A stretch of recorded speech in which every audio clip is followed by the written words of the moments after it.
નમસ્કાર. આજે આપણે સમયમાં થોડા પાછળ જઈ રહ્યા છીએ, સીધા એપ્રિલ 1943માં, અને ઊંડાણપૂર્વક જોઈશું તે મહિનાના અખંડ જ્યોતિ અંકને. આપણી પાસે તે સમયના આ આધ્યાત્મિક અને કહી શકાય કે દાર્શનિક માસિકની નકલ છે.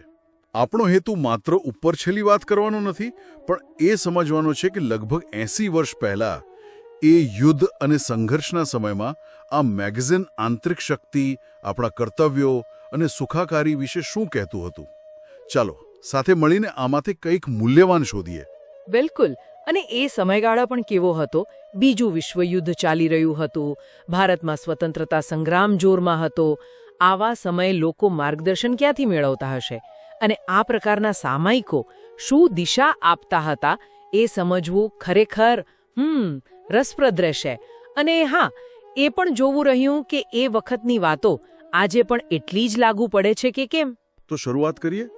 મેગેઝિન ખોલીએ એટલે તરત જ બીજા પાના પર એક લેખ છે, સંતોષ કા અવસર. જીવનની જે મુશ્કેલીઓ હોય, બીમારી, નુકસાન, ગરીબી, આ બધા વચ્ચે સંતોષ રાખવાની વાત કેટલી મહત્વની વાત છે, નહીં? સાચી વાત છે. પણ જે રીતે અહીં વાત મુકાઈ છે એ ખાસ નોંધવા જેવી છે. લેખ મુશ્કેલીઓને કોઈ પાપની સજા નથી ગણાવતો. જુઓ, એના બદલે તેને ઈશ્વર દ્વારા આપણી શ્રદ્ધાની કસોટી તરીકે જુએ છે અને આત્મિક વિકાસ માટેની તક.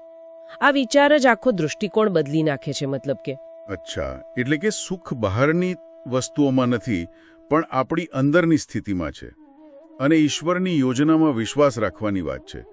આ તો નિરાશાવાદનો સીધો જવાબ થયો કહેવાય. બરાબર. લેખ સ્પષ્ટ કહે છે કે સાચો સંતોષ પરિસ્થિતિ પર નહીં, પણ આપણી મનોસ્થિતિ પર આધાર રાખે છે. અને આ જે આંતરિક શક્તિની વાત છે, જેનાથી સંતોષ ટકી રહે છે, એ જ વિચાર આપણને મેગેઝિનના 3જા પાના પર લઈ જાય છે.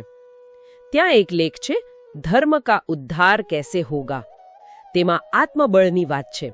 હા, આત્મબળ એટલે આત્માની શક્તિ. તો ધર્મના ઉદ્ધાર માટે આ લેખ શું સૂચવે છે? કોઈ બાહ્ય ક્રિયાઓ, પૂજાપાઠ? ના, બિલકુલ નહીં.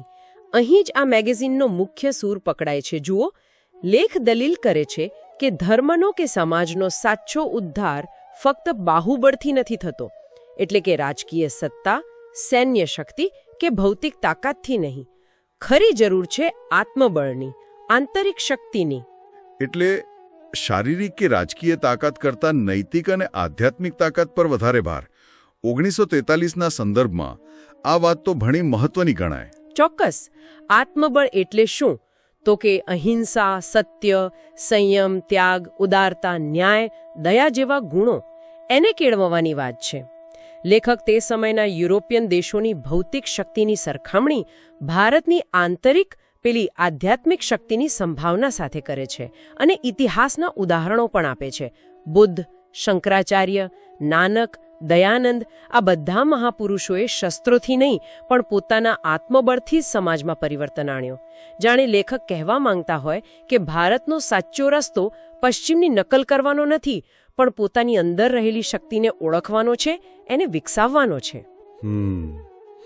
આ આત્મબળ અને નૈતિક શક્તિની વાત વ્યક્તિગત સ્તરથી આગળ વધીને સમાજ અને રાષ્ટ્ર સુધી પહોંચતી હશે, ખરું ને? 5મા પાના પર ગુરુદેવ રવિન્દ્રનાથ ટાગોરનો એક લેખ છે, સ્વતંત્રતા કા માર્ગ. એ સમયમાં સ્વતંત્રતા મુખ્ય મુદ્દો હતો જ. ટાગોર શું કહે છે આ વિશે? ટાગોરનો દૃષ્ટિકોણ ઘણો ઊંડો છે. તેઓ સ્પષ્ટ કહે છે કે સ્વતંત્રતા એટલે ખાલી અંગ્રેજોનું રાજકીય શાસન હટાવી દેવું એટલું જ નથી. સાચી સ્વતંત્રતા માટે તો પ્રજામાં આંતરિક યોગ્યતા હોવી જોઈએ, આત્મસન્માન, પરસ્પર સહકાર, એકતા અને સૌથી અગત્યનું નૈતિક બળ. અચ્છા, એટલે એ માત્ર રાજકીય નહીં, પણ સામાજિક અને નૈતિક પરિવર્તનની વાત કરી રહ્યા છે. હા, બિલકુલ. લેખમાં તેઓ તે સમયની સામાજિક બદીઓ જેવી કે છેતરપિંડી, હિંસા, અંધશ્રદ્ધા અને ખાસ કરીને હિન્દુ મુસ્લિમ વચ્ચે જે ઝઘડા અને અવિશ્વાસ વધતા જતા હતા, તેના પર ખૂબ દુઃખ વ્યક્ત કરે છે. તેઓ ચેતવણી આપે છે કે જો સમાજ અંદરથી જ તૂટેલો હોય, નૈતિક રીતે કમજોર હોય, તો રાજકીય આઝાદી મળી જાય તો પણ સાચી સ્વતંત્રતા નહીં ભોગવી શકાય. લેખમાં એક જગ્યાએ એમણે લખ્યું છે, might and right do go together. શક્તિ અને સત્ય સાથે ચાલે છે. આનું શું અર્થ કરવો? આ બહુ મહત્વનું વાક્ય છે. ટાગોર કહેવા માંગે છે કે માત્ર ભૌતિક શક્તિ માઇટ હોય પણ એની સાથે નૈતિક સચ્ચાઈ રાઈટ ન હોય તો એ શક્તિ ટકતી નથી, અંતે વિનાશ જ લાવે છે. દાખલા તરીકે તે સમયનું યુરોપ. શક્તિનો દેખાડો બહુ હતો પણ નૈતિકતાનો અભાવ યુદ્ધ તરફ લઈ ગયો. બીજી બાજુ ફક્ત નૈતિકતા હોય પણ તેને ટકાવી રાખવા કે લાગુ કરવા માટે જરૂરી સંગઠિત શક્તિ જ ન હોય તો એ પણ નકામી જાય. સાચી પ્રગતિ અને સ્થાયી સ્વતંત્રતા ત્યારે જ શક્ય બને જ્યારે શક્તિ અને સત્ય એટલે કે બળ અને નૈતિકતા બંને સાથે હોય. મતલબ કે આત્મબળની સાથે સંગઠન અને વ્યવહારુ શક્તિ પણ જોઈએ. બરાબર. એકલું આત્મબળ પૂરતું નથી. તો આ થઈ રાષ્ટ્રીય સ્તરની વાત, પણ આ બધું વ્યક્તિગત સ્તરે કેવી રીતે લાગુ પડે? કારણ કે સમાજ તો છેવટે વ્યક્તિઓથી જ બને છે ને. 6 પાના પર એક લેખ છે, કર્તવ્ય કી જિમ્મેદારી. એ આ મુદ્દા પર જ વાત કરતો લાગે છે. માનસિકતા તરફ ધ્યાન દોરે છે કે લોકો પોતાની નાગરિક ફરજો ભૂલી જાય છે અને બધી સમસ્યાઓ માટે સરકારને કે બીજા કોઈને દોષ દેતા રહે છે. અરે આ તો આજે પણ એટલું જ સાચું લાગે છે, ખરું ને? ખરું જ ને. લેખક કહે છે કે સમાજ કે દેશની ઉન્નતિ ખાલી નેતાઓ કે અધિકારીઓ પર નિર્ભર નથી. સામાન્ય નાગરિકો પોતપોતાનું કામ, પોતાની ફરજ કેટલી ઈમાનદારીથી, કેટલી નિષ્ઠાથી કરે છે એના પર બધો આધાર છે. ભગવદ્ ગીતાનો સંદર્ભ પણ આપ્યો છે કે સામાન્ય લોકોનું કર્તવ્ય પાલન જ રાષ્ટ્રની પ્રગતિની ચાવી છે. એટલે ટાગોર જે સામૂહિક નૈતિક બળની વાત કરે છે તેનો પાયો આ વ્યક્તિગત કર્તવ્ય નિષ્ઠામાં જ રહેલો છે. આપણે આંતરિક શક્તિ, સંતોષ અને સામાજિક કર્તવ્યની વાત કરી. આ બધું નિભાવવા માટે વ્યક્તિનું પોતાનું શારીરિક અને માનસિક સ્વાસ્થ્ય પણ સારું હોવું જોઈએ. 7મા પાના પરનો લેખ સદા પ્રસન્ન રહીએ આ જ વિષય પર છે. હંમેશા ખુશ રહેવાની સલાહ. હા, અને આ લેખ ખાલી ઉપદેશ નથી આપતો પણ પ્રસન્ન રહેવાના વ્યવહારુ ફાયદા ગણાવે છે. કહે છે કે હાસ્ય અને ખુશમિજાજ રહેવાથી શારીરિક સ્વાસ્થ્ય સુધરે છે, લોહીનું પરિભ્રમણ સારું થાય, પાચન સુધરે વગેરે. અને માનસિક શાંતિ તો મળે જ. એની સામે ચિંતાને કેટલી ભયાનક ગણાવી છે. શું વાક્ય છે! ચિંતા જીવતા માણસને બાળતી ચિતા છે. આ જ બધું કહી દે છે. આમાં એક વાત બહુ રસપ્રદ છે કે જો મન પ્રસન્ન ન હોય તો બળજબરીથી હસવાનો પ્રયત્ન કરવાથી પણ ફાયદો થાય છે. આ તો આજના લાફ્ટર યોગા જેવી વાત થઈ ગઈ. બરાબર. 1943માં આ વિચાર ખરેખર આધુનિક ગણાય. લેખકનું કહેવું છે કે શારીરિક ક્રિયાની અસર મન પર પડે છે. એટલે માત્ર હસવાનો અભિનય કરવાથી પણ ધીમે ધીમે મનની ઉદાસી દૂર થઈ શકે છે.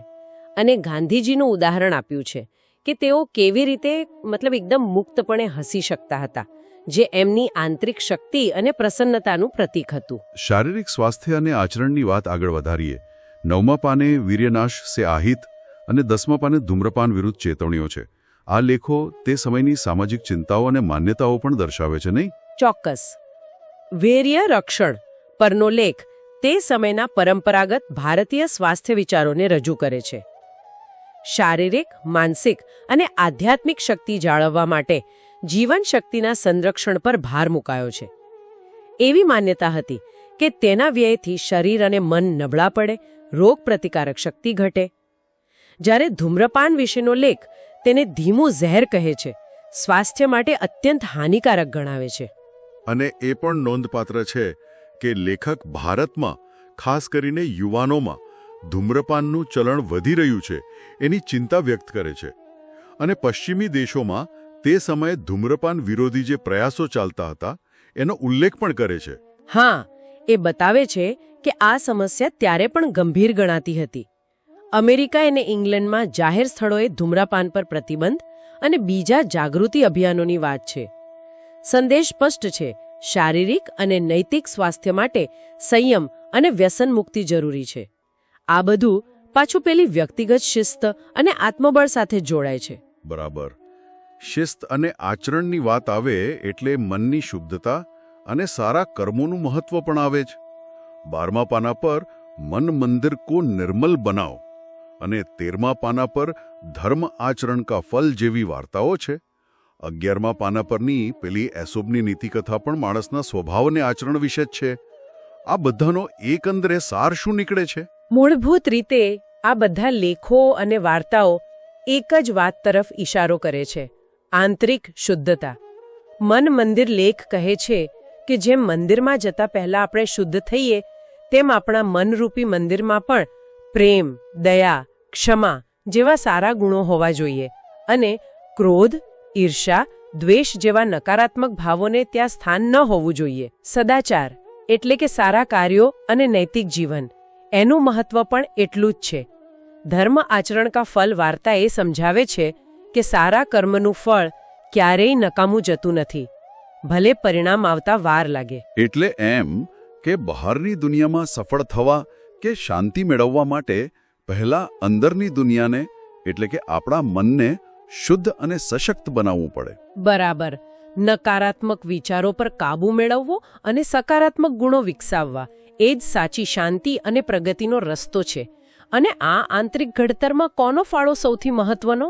14મા પાના પરનો લેખ માતા કી જરૂરત એનો જવાબ આપે છે.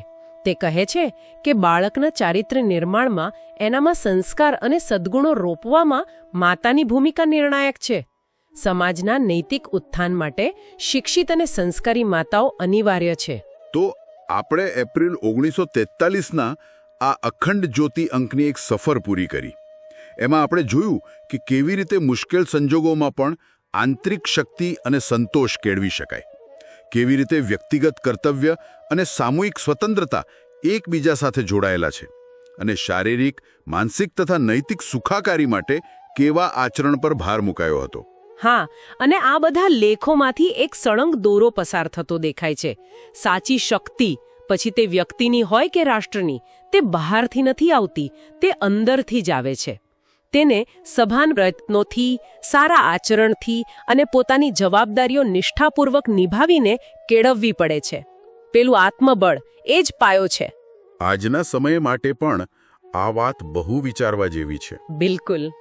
અને અહીં જ હું એક અંતિમ વિચાર મૂકવા માંગીશ, જેના પર સૌએ મનન કરવું જોઈએ.